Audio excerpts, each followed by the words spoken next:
Olá galerinha, tudo bem com vocês? Eu espero que sim. E na aula de hoje aqui nós vamos dar uma olhada na formação da monarquia de Portugal, na formação do Estado de Portugal. Entender, compreender a formação de Portugal é muito importante no sentido de que o Brasil ele foi colonizado por Portugal. O Brasil durante alguns séculos foi colônia de Portugal. E não à toa, hoje nós falamos aqui no Brasil, em toda a sua delimitação geográfica, o idioma oficial, a língua oficial é o português, como uma herança do período colonial que nós vivemos aqui. Tá certo, galerinha? Entender então a formação de Portugal é muito importante. Não tem como nós não mencionarmos o período em que a Península Ibérica, onde se situa hoje o país de Portugal e o país de Espanha, foram dominados pelos árabes, pelos muçulmanos durante a Idade Média. Eu quero que vocês deem uma olhada aqui no mapa para compreendermos aqui o que foi esse Império Árabe. Esse Império Árabe ele surge aqui na Península Arábica no século 7 depois de Cristo.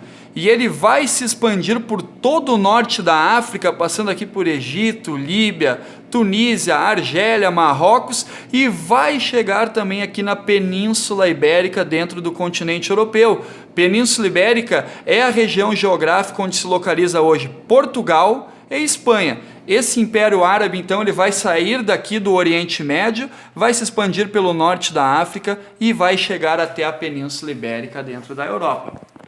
Galerinha, isso aqui é extremamente importante porque, pensem assim, se os árabes tivessem invadido todo o continente europeu, possivelmente hoje aqui na América nós não seríamos cristãos, ou a religião predominante não seria o cristianismo, mas sim o islamismo. Isso só não aconteceu por causa que em 732 d.C., Carlos Martel, rei dos francos, abateu os árabes, o processo de invasão árabe no continente europeu na chamada Batalha de Poitiers. Ali Carlos Martel, rei dos francos, conseguiu barrar a invasão muçulmana no continente europeu. Mas até esse freio, até acontecer essa colisão entre os francos e os muçulmanos, eles já haviam dominado todinha aqui a Península Ibérica no continente europeu. Tá certo, galerinha? Então a formação de Portugal, ela vai acontecer nesse processo de reconquista da Península Ibérica. O que é essa reconquista da Península Ibérica? Vocês lembram lá daquele movimento ali que surge na Baixa Idade Média, as Cruzadas? Aquele movimento onde os cristãos europeus vão efetuar e empreender expedições militares até o Oriente Médio para reconquistar, para resgatar das mãos dos árabes Jerusalém, a Terra Santa? O surgimento de Portugal vai se dar exatamente nesse mesmo contexto. Pensem o seguinte, vamos dar uma olhadinha aqui no mapa de novo. Se os europeus estão saindo daqui, do continente europeu, e indo até o Oriente Médio para reconquistar a Terra Santa das mãos dos árabes, tem árabes bem pertinhos dos reinos europeus ali, que é o Califado de Córdoba, que se instalou ali na Península Ibérica. Então, a partir dos anos 1000, os europeus vão começar a empreender uma série de guerras contra o Califado de Córdoba, com o objetivo de reconquistar a Península Ibérica. Península Ibérica é essa que vai dar origem a Portugal e Espanha. Até aqui tudo tranquilinho? Galerinha, vamos mudar o slide aqui então.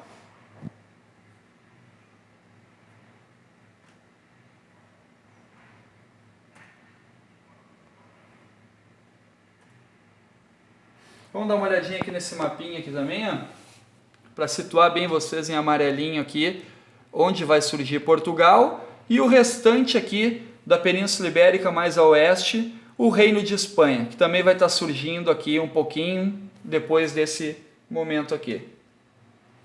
Galerinha, dê uma olhadinha aqui, Península Ibérica, toda essa parte de verde aqui está dominada pelos árabes no Califado de Córdoba, e ao norte aqui da Península Ibérica nós vamos ter um reino de Leão, reino de Castela, o reino de Navarra e o reino de Aragão, que vai surgir aqui também. Esses 4 reinos, todos eles vão dar origem ao que vai se convencionar, batizar de Espanha como um país.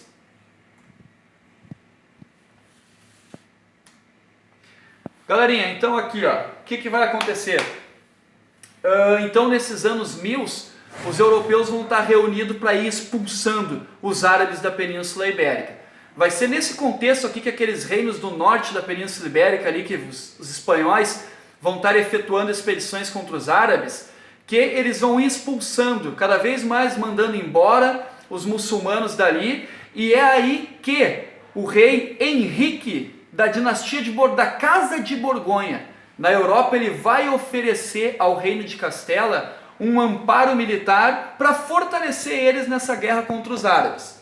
E conforme eles vão expulsando, vai ficando territórios em aberto ali na Península Ibérica. E um desses territórios, o rei de Castela, vai doar para Henrique de Borgonha e ele vai criar ali o Condado de Portugal. Mas esse Condado de Portugal submetido ao poder da Casa de Castela. Pensem assim, galerinha, os muçulmanos estão sendo expulsos da Península Ibérica e cristãos estão ocupando a Península Ibérica. Em cada uma dessas regiões vão ser criados ali feudos. Aí vem aquela lógica lá daquele contrato feudo-vassálico, onde vai ser instalado ali um senhor feudal submetido à Casa de Castela, que é o reino mais poderoso do norte da Península Ibérica, reino esse cristão também. Tá certo, galerinha? O que vai acontecer aqui é o seguinte, ó.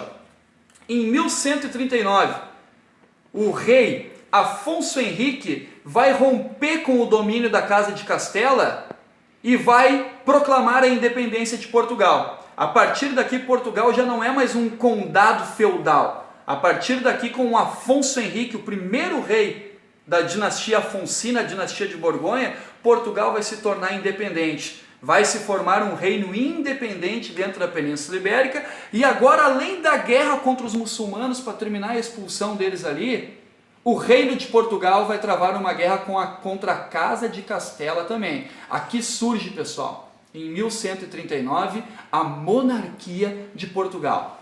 Tá certo? Galerinha, 1383 vai acontecer um outro episódio extremamente importante na história de Portugal, que é chamada Revolução de Avis, onde durante 2 anos, de 1383 a 1385, o reino de Portugal vai passar por uma guerra civil. O que vai acontecer aqui? O último rei da dinastia de Borgonha, o último rei da dinastia Afonsina, Dom Fernando, ele vai morrer sem deixar um herdeiro homem. Ele vai morrer sem deixar um filho homem. E aí surge uma crise dinástica dentro de Portugal, porque na monarquia o poder é hereditário, passado de pai para filho. Morre o pai, o primeiro filho primogênito assume o trono. Dom Fernando, o último rei da dinastia Afonsina, não deixa filho homem.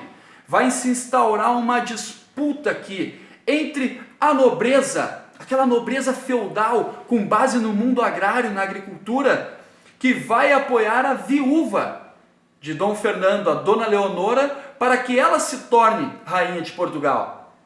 De contrapartida, a burguesia, que é aquela classe citadina, aquela classe urbana, aquela classe mercantil, vai se sentir ameaçada com a ascensão de Dona Eleonora ao trono, pelo fato de que Dona Eleonora quer se aproximar do reino de Castela. E a burguesia vai enxergar isso como uma possibilidade de perca da independência de Portugal, novamente sendo anexada para o reino de Castela.